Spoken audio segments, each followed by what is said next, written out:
Hello दोस्तों, स्वागत है आपका गीता माइंडोरा पर। मैं निशा आपका शुक्रिया हार्दिक अभिनंदन करती हूँ।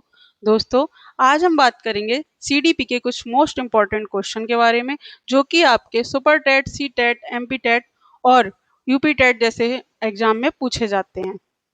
बट ये जो क्वेश्चन है ये मैंने यूपी टेट को लेकर टारगेट किए हैं।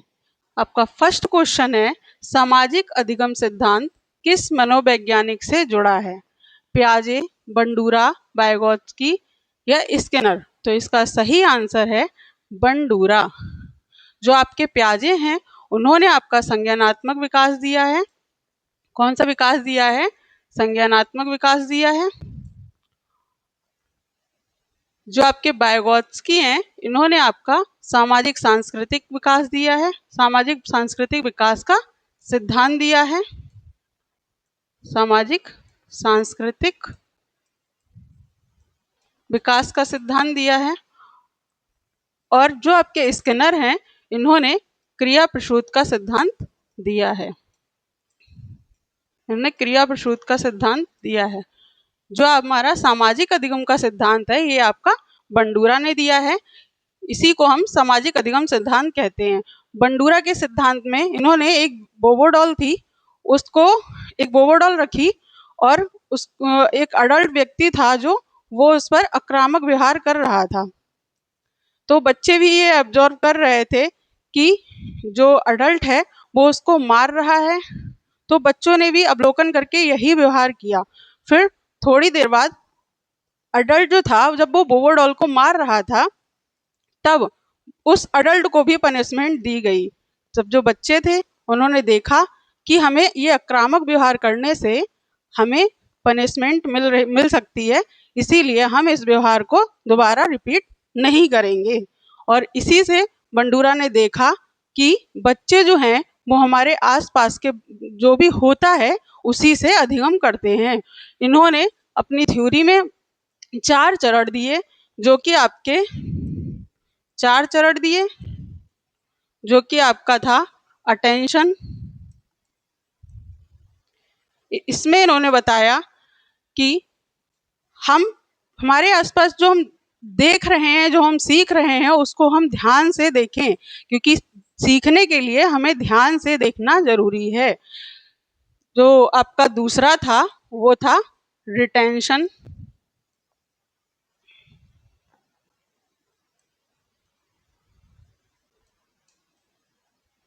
रिटेंशन में इन्होंने बताया कि जो आप ध्यान से देख रहे हैं उसको अपने मस्तिष्क में धारण करें। और फिर इनका था रिप्रोडक्शन। क्या था? रिप्रोडक्शन। रिप्रोडक्शन में इन्होंने बताया जो भी हम ध्यान से देखें और जो हम अपने मस्तिष्क में धारण करें उसको हम अपने कामों में लागू करें, उसको हम करके देखें। फिर इनका जो था नेक्स्ट वो था मोटिवेशन। क्या था? मोटिवेशन। इन्होंने बताया कि हम जो भी व्यवहार करते हैं उसके बदले में हमें पुरस्कार मिलना जरूरी होता है, क्योंकि हम जो व्यवहार करते हैं उसके बदले में अगर पुरस्कार दिया जाता है तो उस व्यवहार के दोहराए जाने की संभावनाएं बढ़ जाती हैं। ये था आपका बंडूरा का सामाजिक अधिगम का सिद्धांत। नेक्स्ट क्वेश्चन, टॉय एज किस अवस्था को कहा जाता है? शैशवावस्था। शैशवावस्था जो है वो आपकी 0 से 2 साल तक होती है। इस अवस्था में बच्चे जो होते हैं वो कलरफुल चीजें और जो आवाज करने वाली चीजें होते हैं उनको देखना और उनसे खेलना ज्यादा पसंद करते हैं। जो आपका किशोरावस्था होती है उसमें उसमें तो बच्चा जो है वो अपनी आइडेंटिटी की खोज में लग जाता है और अपने साथ के लोगों के साथ में रहना पसंद करता है। जो आपकी प्रौढ़ावस्था है ये तो आपकी बहुत जिम्मेदारियों की अवस्था होती है। इसमें व्यक्ति अपनी लाइफ के सबसे इम्पोर्टेंट काम करता है, करियर, मैरिज, ये सारे कामों को प्रौढ़ावस्था में करता है। तो जो आपकी टॉय एज है वो आपकी प्रारंभिक बाल्यावस्था यानी अर्ली चाइल्डहुड है। इस स्टेज में बच्चे जो होते हैं खिलौनों से खेलना बहुत पसंद करते हैं, जैसे कि गुड़िया, बंदूक और जो कार वगैरह होती हैं उनसे खेलना बहुत पसंद करते हैं। तो आपका ये था टॉय एज। नेक्स्ट क्वेश्चन आपका है, पियाजे के अनुसार वह अवस्था जिसमें बच्चा तार्किक सोच विकसित करता है लेकिन अमूर्त अवधारणाओं में कठिनाई होती है। आपके ऑप्शन जो है वो संवेदी गति अवस्था, आपका पूर्व संक्रियात्मक अवस्था, ठोस संक्रियात्मक अवस्था, औपचारिक संक्रियात्मक अवस्था। तो जो आपकी ये एज है जो ये 0 से 2 साल में होती है। इस अवस्था में जो बच्चा होता है वो चीज़ों को देखकर, सुनकर, उनको स्पर्श कर कर सीखता है। और जो आपकी पूर्व संक्रियात्मक अवस्था होती है ये आपकी 2 से 7 साल तक होती है। इस अवस्था में बच्चे के अंदर कंजर्वेशन का गुण आ जाता है।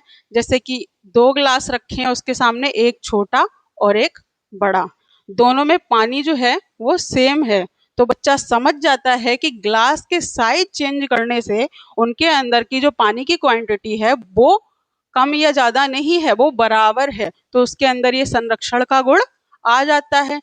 इस अवस्था में बच्चा जो होता है उसके अंदर जीव बात का गुण नहीं आ पाता है। जैसे कि जब वो टहल रहा है और उसके साथ में वो जब चल रहा है तो उसके साथ में लगता है कि जब मैं चल रहा हूं तो चांद भी मेरे साथ चल रहा है। ये अवस्था जो है आपकी 7 से 11 साल तक होती है। इस अवस्था में बच्चा जो होता है वो तार्किक सोच तो विकसित कर लेता है, बट उसके अंदर जो तार्किक चिंतन उन्हीं चीजों पे कर पाता है जो उसके सामने मूर्त हैं, जो उसको दिख रही हैं। अमूर्त चीजों पे वह चिंतन नहीं कर पाता है। बट इस स्टेज में आते आते वो चीज अमूर्त और मूर्त दोनों चीजों पर चिंतन कर लेता है। ये एज जो आपकी होती है 11 से एवब होती है। ये है आपका प्याजे का सिद्धांत और इसका सही आंसर आपका होगा पूर्व संक्रिय सॉरी ये इसका सही आंसर आपका होगा ठोस संक्रियात्मक अवस्था। इसमें बच्चा जो है तार्किक सोच भी विकसित कर लेता है लेकिन अमूर्त चीजों पर वो तर्क चिंतन नहीं कर पाता है। नेक्स्ट क्वेश्चन, लेटर चाइल्डहुड को किस नाम से जाना जाता है? गेम एज, टॉय एज, अगली डकलिंग एज या प्ले स्कूल एज? तो आपकी जो गेम एज है वही आपकी लेटर चाइल्डहुड की एज है। कौन सी एज है? लेटर चाइल्डहुड की एज है, जिसे हम उत्तरा बाल्यावस्था भी कहते हैं। जो आपकी टॉय एज है वो आपकी अर्ली चाइल्डहुड की एज है। कौन सी है? अर्ली टॉय एज है।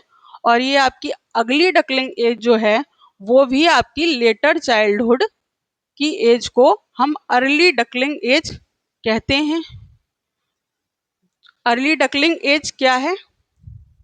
डकलिंग क्या किसको बोलते हैं? बत्तख का गंदा बच्चा। ठीक है, तो जो किशोरावस्था में बच्चा होता है वो खुद को अगली डकलिंग एज इसलिए उसको बताया गया है क्योंकि बच्चा खुद को दूसरों से कंपैरिजन करता है। उसको लगता है कि उसके साथ वाला बच्चा ज्यादा अच्छा लगता है, मैं नहीं सही लगता, क्योंकि उसके शरीर में जो चेंजेस आते हैं उसको उसमें समायोजन करने में असहज महसूस होता है। और आपका जो प्ले स्कूल एज है ये आपकी अर्ली चाइल्डहुड को कहते हैं। अर्ली चाइल्डहुड को कहते हैं। इसका सही आंसर है आपका गेम एज। गेम एज इसमें बच्चे जो होते हैं वो क्रिकेट, फुटबॉल आदि गेमों को खेलना पसंद करते हैं। ठीक है, अब नेक्स्ट क्वेश्चन, बाल विकास में स्कैफोल्डिंग शब्द किससे जुड़ा है? स्किनर से, वाइगोत्स्की से, थॉर्नडाइक से या पावलोव से? तो आपके स्किनर जो थे वो उन्होंने क्रिया प्रसूत का सिद्धांत दिया था। क्रिया प्रसूत का सिद्धांत दिया था। जो आपके वाइगोत्स्की थे इन्होंने आपका सामाजिक सांस्कृतिक सिद्धांत दिया था। सामाजिक सांस्कृतिक सिद्धांत दिया था। और जो आपके थॉर्नडाइक थे, थॉर्नडाइक ने त्रुटि और प्रयास का सिद्धांत दिया था। और जो पावलोव थे इन्होंने आपका शास्त्रीय अनुबंधन का सिद्धांत दिया था। शास्त्रीय अनुबंधन।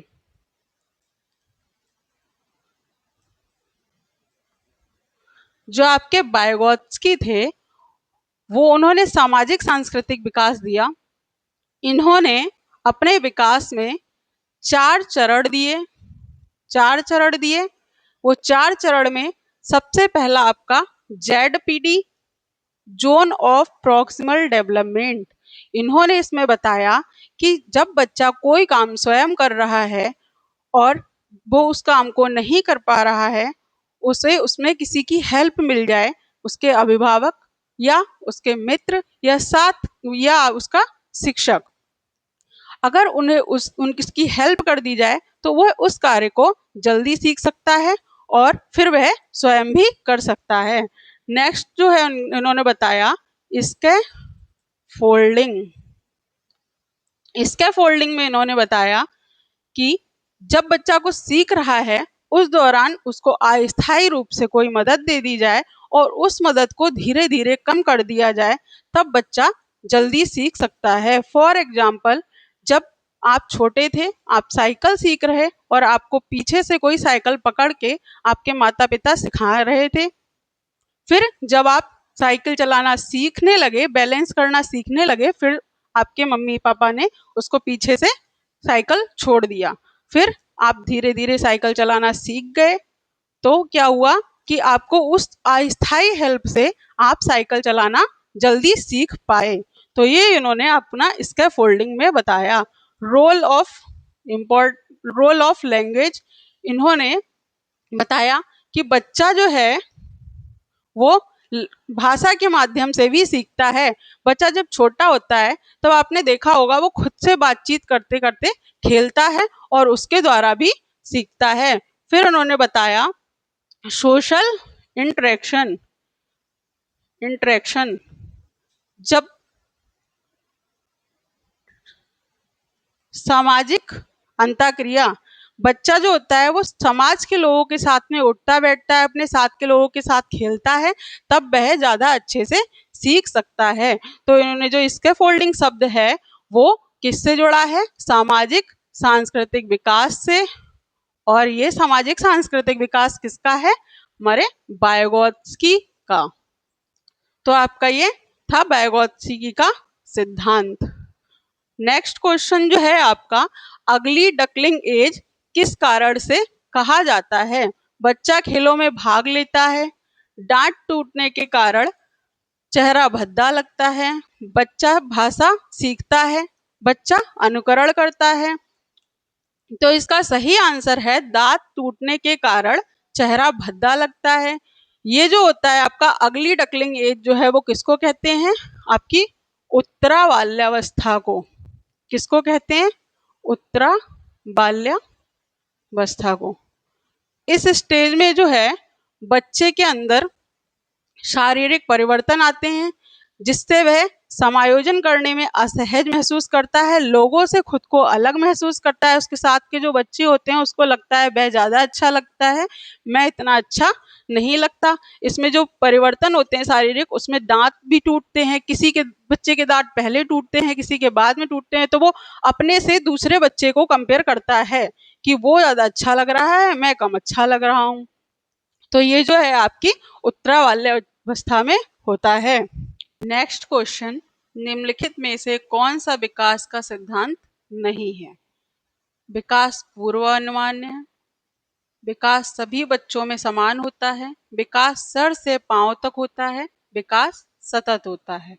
विकास सतत होता है, हाँ ये बात सही है, क्योंकि विकास जो होता है 2 साल पर इतना, 7 साल या 5 साल पर इतना, और फिर वो कंटिन्यू जो होता है वो चलता रहता है, इसलिए इसको विकास सतत होना बोलते हैं। और विकास सर से पैर तक होता है। विकास जो है आपका सर से पैर तक होता है। विकास को 2 टाइप्स में का बोला है आपका, सफेलोकॉर्डियल। इसमें क्या होता है, विकास सर से पैर तक होता है। जैसे पहले जो बच्चा होगा सर का विकास होगा, फिर वो गर्दन संभालना सीखता है, फिर अपने धड़ को, और फिर हाथ पैरों को। इसलिए बोला है विकास सर से पांव तक होता है। जो दूसरा आपका विकास होता है वो आपका होता है प्रोक्सिमो डिजिटल, प्रोक्सिमो डिजिटल। इसमें क्या होता है, विकास केंद्र से बाहर की ओर होता है। बच्चा पहले गर्दन संभालता है, फिर जाकर वो अपने हाथ और हाथ की उंगलियों पर अपना काम कर पाता है, इसके द्वारा उसका विकास होता है, इसलिए इसको बोलते हैं प्रोक्सिमो डिजिटल। फिर आपका होता है विकास सभी बच्चों में समान होता है। क्या विकास सभी बच्चों में समान होता है? विकास किसी में थोड़ा होता है, किसी में ज्यादा होता है, किसी में पहले हो जाता है, किसी में बाद में होता है। तो ये आपका ऑप्शन जो है ये राइट होगा, क्योंकि इन्होंने बोला है कि कौन सा सिद्धांत नहीं है, ये आपका सिद्धांत नहीं है। विकास जो है पूर्वानुमान होता है। हाँ, विकास पूर्वानुमान होता है।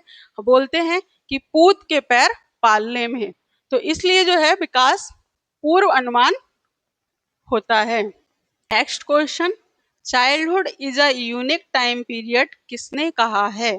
पियाजे ने, वुडवर्थ ने, कोल एंड ब्रूज ने या स्किनर ने? तो इसका सही आंसर है कोल एंड ब्रूज ने। इन्होंने कहा कि चाइल्डहुड यूनिक पीरियड है। Next question, hierarchy of need सिद्धांत किसने दिया? मैस्लो ने, एरिक्सन ने, फ्राइड ने या कोहलबर्ग ने? तो कोहलबर्ग जो है इन्होंने आपका नैतिक विकास का सिद्धांत दिया। कोहलबर्ग ने नैतिक विकास का सिद्धांत दिया। और जो आपके फ्राइड हैं इन्होंने मनोविश्लेषणवाद का सिद्धांत दिया। मनोविश्लेषणवाद का सिद्धांत दिया।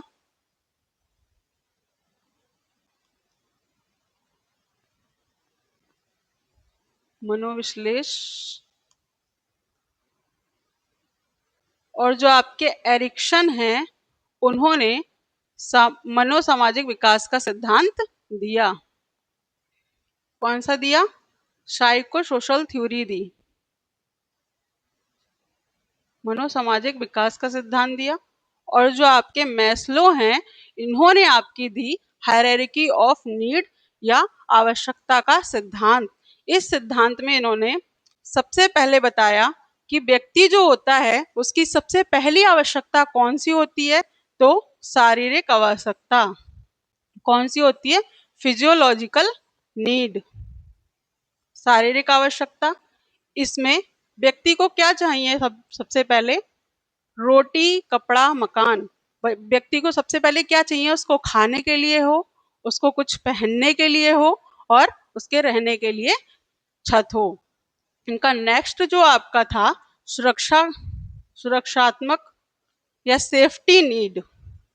इसमें इन्होंने बताया कि जब व्यक्ति की ये शारीरिक आवश्यकताएं पूरी हो जाती हैं और फिर उसके बाद व्यक्ति जो होता है वो खुद की सुरक्षा चाहता है, उसे थोड़ा सा सम्मान चाहिए होता है और थोड़ा पैसा होना चाहिए।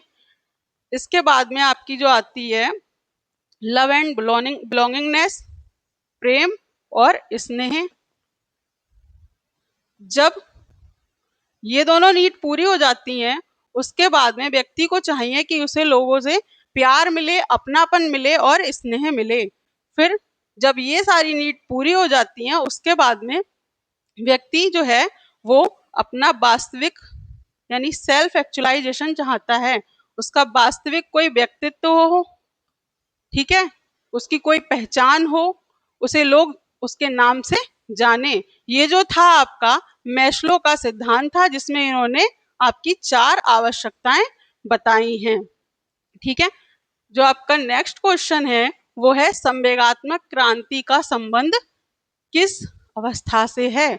तो इसका ऑप्शन है आपका शैशवावस्था, किशोरावस्था, प्रारंभिक बाल्यावस्था और प्रौढ़ावस्था। तो जो संवेगात्मक क्रांति जो सबसे ज्यादा व्यक्ति के अंदर वो जो कॉन्फ्लिक्ट की अवस्था है, जब व्यक्ति अपने अंदर तनाव और तमाम तनावों के बीच में क्रांति कर रहा होता है, तो आपकी ये स्टेज जो होती है वो किशोरावस्था की होती है। अब नेक्स्ट क्वेश्चन, नैतिक विकास का सिद्धांत किससे जुड़ा है? पियाजे से, कोहलबर्ग से, बंडूरा से या ब्रूनर से? जो ब्रूनर हैं, इनका आपका खोज आधारित सिद्धांत है। इन्होंने बताया कि बच्चा जो है खोज करके सीखता है और इनका विकास जो है वो संज्ञानात्मक विकास से भी जुड़ा है। बंडूरा जो है, इन्होंने आपका सामाजिक अधिगम का सिद्धांत बताया। सामाजिक अधिगम का सिद्धांत बताया कि बच्चा दूसरों को देखकर ही सीखता है। ठीक, कोहलबर्ग जो है, उन्होंने आपका नैतिक विकास का सिद्धांत दिया। ठीक है, और जो आपके प्याजे हैं, इन्होंने आपका संज्ञानात्मक विकास का सिद्धांत दिया। तो क्वेश्चन हमसे जो है वो क्या पूछ रहा है, नैतिक विकास का सिद्धांत किससे जुड़ा है? आपके कोहलबर्ग से। कोहलबर्ग जो है, इनके सिद्धांत में एक स्टोरी है जो आपके हिंज नाम के व्यक्ति पर आधारित है। जो हिंज नाम का व्यक्ति था, उसकी एक पत्नी थी और उसकी पत्नी जो थी वो गंभीर बीमारी से पीड़ित थी। जो उसको बीमारी थी, उसकी दवाई सिर्फ एक मेडिकल पे मिल रही थी और जब वो उस मेडिकल पे दवाई लेने गया तो उसके पास उस दवाई के थोड़े पैसे थे, पूरे पैसे नहीं थे। तो उसने उस मेडिकल वाले से विनती की कि मुझे ये दवाई दे दो इतने ही पैसों में। मेडिकल वाला जो था वो माना नहीं।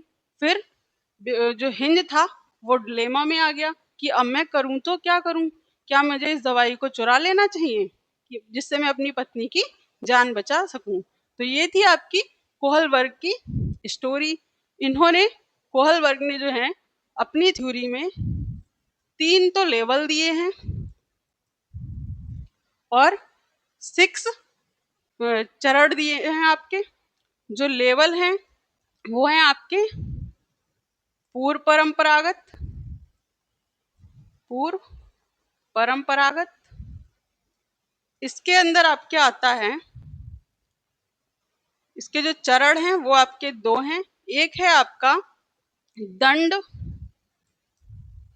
और आज्ञा पालन। इसमें बच्चा जो है वो किसी भी पनिशमेंट से बचने के लिए, पनिशमेंट से बचने के लिए कोई काम करता है। जैसे कि मैं उसकी पेंसिल नहीं चुराऊंगा वरना मुझे इस बात पर मेरी मैम मुझे पनिशमेंट देंगी। दूसरा जो है आपका वो है व्यक्तिगत लाभ। इसमें बच्चा जो है पहले खुद के लाभ के बारे में सोचता है। वो अपने साथी से कहता है व्यक्तिगत लाभ, उसका उसके साथ का कोई बच्चा कहता है कि मेरा होमवर्क कर दो, तो वो कहता है मैं तुम्हारा होमवर्क तो कर दूंगा लेकिन मुझे उसके बदले में एक चॉकलेट दो। ठीक है, जो आपका ये हो गया आपका लेवल 1। फिर दूसरा जो लेवल था आपका वो था परंपरागत। परंपरागत जो था, इसके अंदर आपके परंपरागत के अंदर भी आपके 2 आते हैं। एक आता है अच्छा बच्चा, अच्छा बच्चा अभिविन्यास। इसके अंदर बच्चा जो है वो दूसरों से तारीफ करने के लिए, दूसरों की तारीफ सुनने के लिए कोई भी कार्य करता है कि मैं सत्य ही बोलूंगा जिससे कि मेरे मम्मी पापा और मेरे जो टीचर हैं वो मेरी तारीफ करें। और जो आपका दूसरा है उसके अंदर ये जो है सामाजिक, सॉरी, इसके अंदर जो है आपका कानून और व्यवस्था के बारे में बच्चा सोचता है कि मैं जो कानून और जो समाज के नियम हैं उनका पालन करूंगा। फॉर एग्जाम्पल, मैं चोरी नहीं करूंगा क्योंकि ये गलत है, मैं कोई भी रूल नहीं तोड़ूंगा क्योंकि ये गलत है। आपका थर्ड लेवल जो है वो है आपका, थर्ड लेवल जो आपका है वो है पोस्ट कन्वेंशनल या उत्तर परंपरागत। उत्तर परंपरागत, उत्तर परंपरागत। इसके अंदर जो है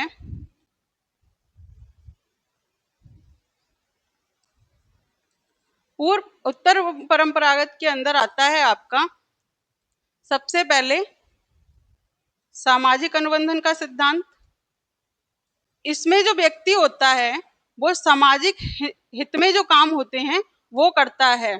फॉर एग्जाम्पल, हिंदू जो था वो अ, अपने हिंदू जो था वो सोचता कि मैं दवाई चोरी नहीं करूंगा, वो ये सोच रहा था कि मैं दवाई चोरी नहीं करूंगा क्योंकि मुझे इससे जेल हो जाएगी। लेकिन नहीं, उसने सोचा कि सामाजिक अनुबंधन क्या है, उसने सोचा कि जो मेरे हित में, मेरी वाइफ के हित में जो काम हो वो मुझे कर लेना चाहिए, भले ही वो कितना भी गलत क्यों ना हो। फॉर एग्जाम्पल, उसने दवाई चुरा ली थी बाद में। ठीक है।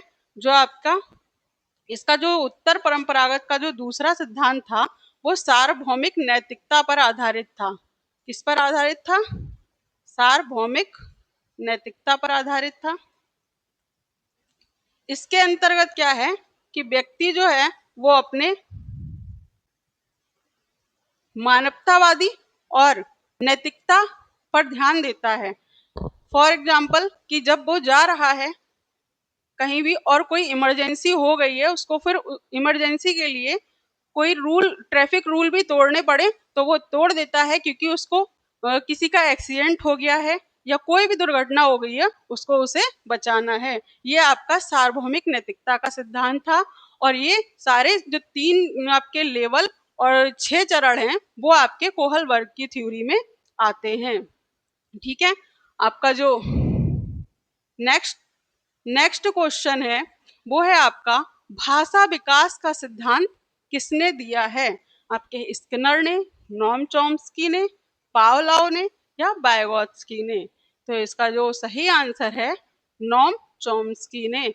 इन्होंने बताया कि बच्चा जो होता है उसके अंदर भाषा अर्जन की जो क्षमता होती है वो जन्मजात होती है। जिस जो बच्चे के अंदर मस्तिष्क होता है उसके अंदर उन्होंने बताया कि जन्मजात व्यवस्था होती है, और इस व्यवस्था को वो LAD कहते हैं, लैंग्वेज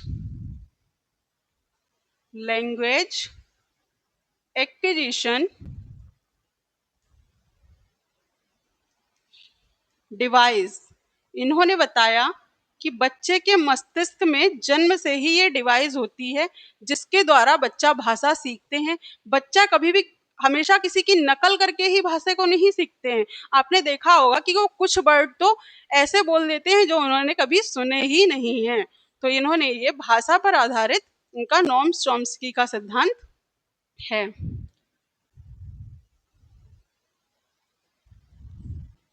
नेक्स्ट क्वेश्चन जो है आपका, समावेशी शिक्षा का सही अर्थ क्या है?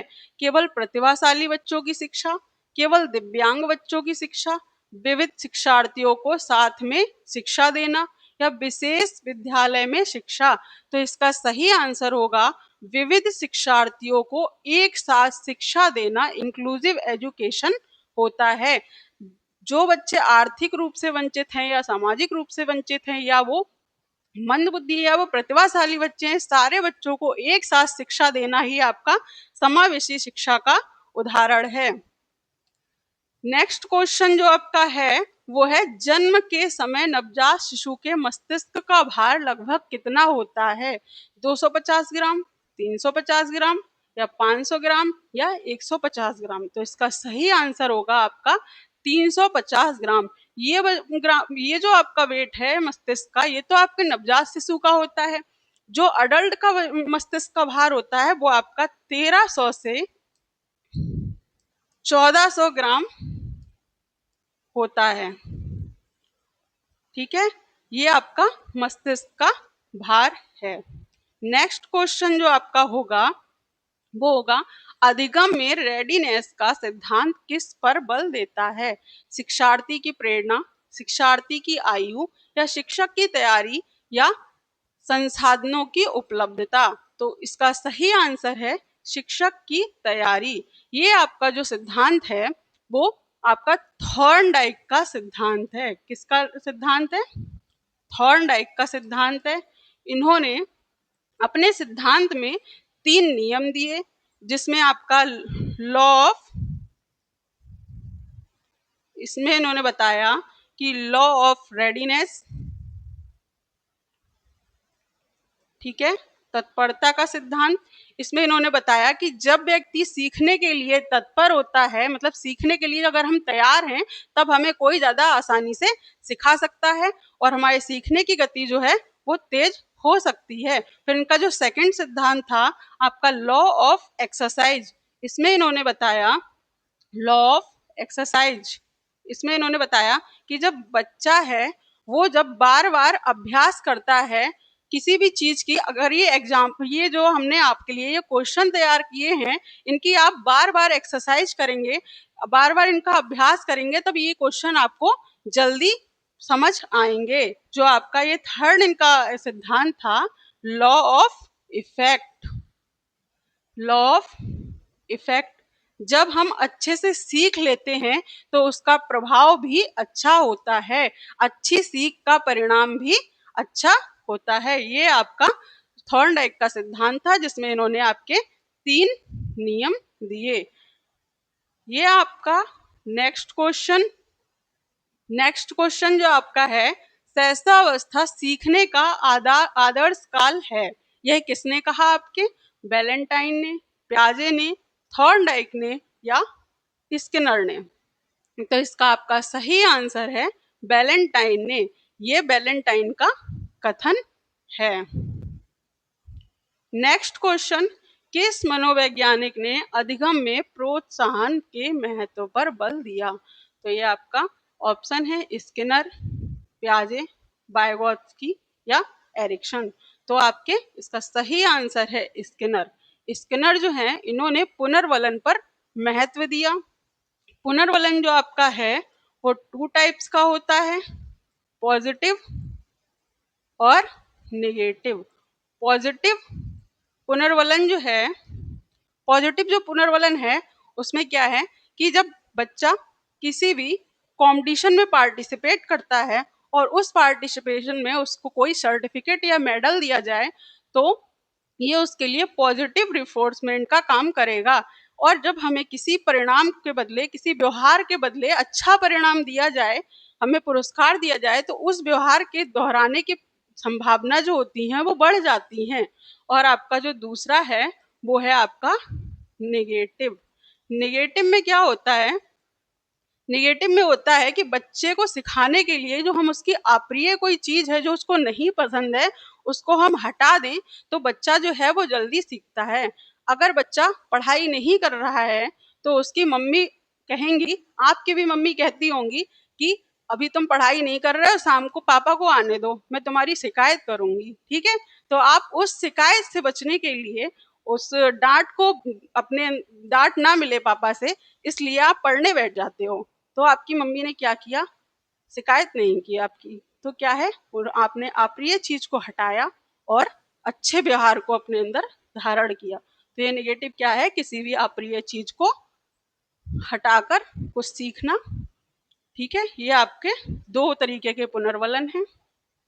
नेक्स्ट क्वेश्चन जो है आपका, ये है आपका मस्तिष्क उद्वेलन विधि के प्रतिपादक कौन थे? एलेक्स एफ ऑसबर्न, ठीक है, जॉन डीवी, थॉर्नडाइक या किलपैट्रिक? तो इसका सही आंसर है एलेक्स और F Osborne. Brain storming method क्या है? जब हम किसी समस्या को लेकर कोई अपने दिमाग में चिंतन कर रहे होते हैं तब हमारे दिमाग में तमाम तरीके के हल आए कि हमें क्या करना चाहिए, ये प्रॉब्लम कैसे हुई, क्यों हुई और हम इस प्रॉब्लम को कैसे सॉल्व करें। तो ये जो है आपके इन प्रॉब्लम्स के समूह को ही, और इन समूह के बीच में जो हमारा उद्वेलन होता है, मतलब उथल पुथल होती है, इसको हम कहते हैं brain storming method.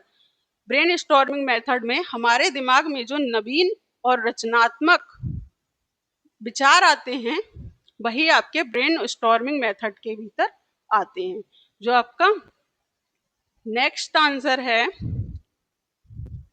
Next question, शिक्षा शास्त्र में कंस्ट्रक्टिविज्म का अर्थ है रटकर सीखना, सक्रिय रूप से ज्ञान का निर्माण करना, दंड और सीखना, अनुकरण द्वारा सीखना? तो इसका सही आंसर है सक्रिय रूप से ज्ञान का निर्माण करना।